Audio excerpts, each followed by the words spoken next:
Hi, Mike Fritsch from the Northeast Indiana Innovation Center, and today we are talking about ideas. If you want to start a company, you have to have an idea, right? Well, where do those ideas come from? What makes an idea great?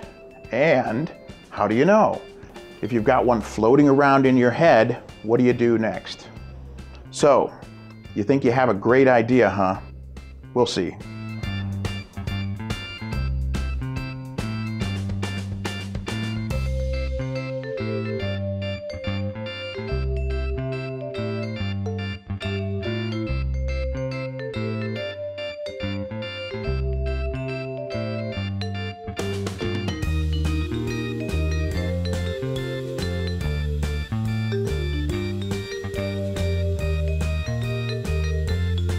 So where do all those ideas come from?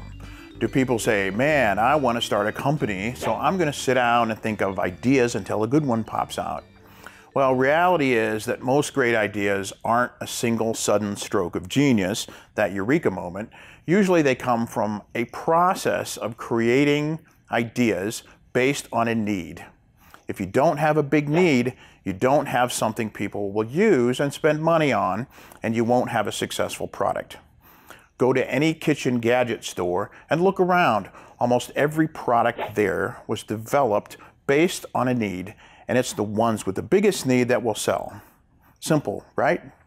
But how do you come up with a big need? Many times it comes from experiencing the need yourself, or seeing the need at work, or in your daily life. That is why it's always better to create a business in an area you work in or you know a lot about. Once you have a need identified, you'll probably also have a few thoughts on how to solve it. Those are the ideas. Sometimes it just takes a while to figure out the best idea. So here are a few tips to help you shorten that process. Number one, remember that innovation comes in many forms. Now, most people believe that when you're thinking about a new idea, you're talking about inventing a new product or service. Something like, I invented this new wearable computer to help me keep track of my life. Well, what if, instead of developing a new product, you just sell the same old product that someone else sells, but you sell it to a different group of customers, or sell it through a different channel, or cheaper, or more expensive but branded differently. These are all parts of the business model for your solution, and any one of these can be your new idea itself. If you were selling cupcakes, a product innovation might be to make them look fancier, or with a company logo on it, or made out of a healthier ingredient. But a business model innovation might be to try to make them a replacement for donuts by delivering them to businesses each morning with coffee. So don't limit your ideas to just the product itself. Entrepreneurial help centers like ours can help you define your business model on a one-page business model canvas. You can use the canvas to help you think of new ideas and innovations. Give it a try. Number two, connect your needs and ideas with other people. A lot of entrepreneurs want to be very secretive about their ideas and not tell anyone. The reality is, you probably don't know everything about everything. Group brainstorming can take you into directions you would never have thought of. So do some selective idea networking and bring wine.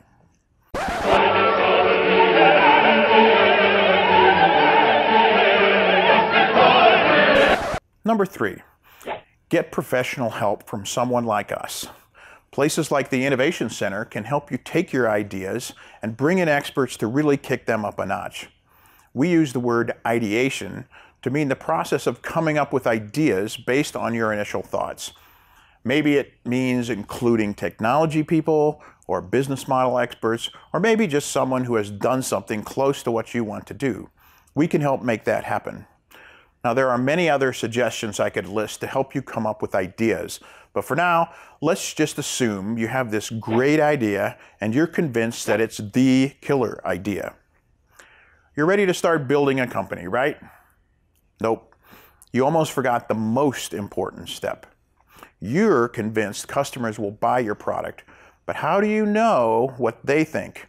What if you spend a lot of time and money to build something nobody wants? No matter how good you think your idea is, you need to make sure customers think the same way. We do that through a process called business model search. Rather than taking months and months to plan, raise money, and develop your product, you figure out the fastest and cheapest way to create a product that you can get in front of the customer. Will they buy it? What do they say about it? If they don't buy it, change it and keep changing it until your customers love it. That way, you're not building something nobody wants, and you get potential buyers and investors interested earlier on in the process. What this really means to you is that you don't have to spend as much time up front creating the perfect idea. Start with a good idea, and your customers will help you make it great.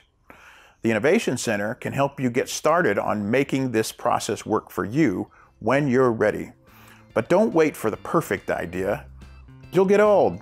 Start with an idea, but start. This is Mike Fritsch with the Northeast Indiana Innovation Center reminding you that nothing happens until you start.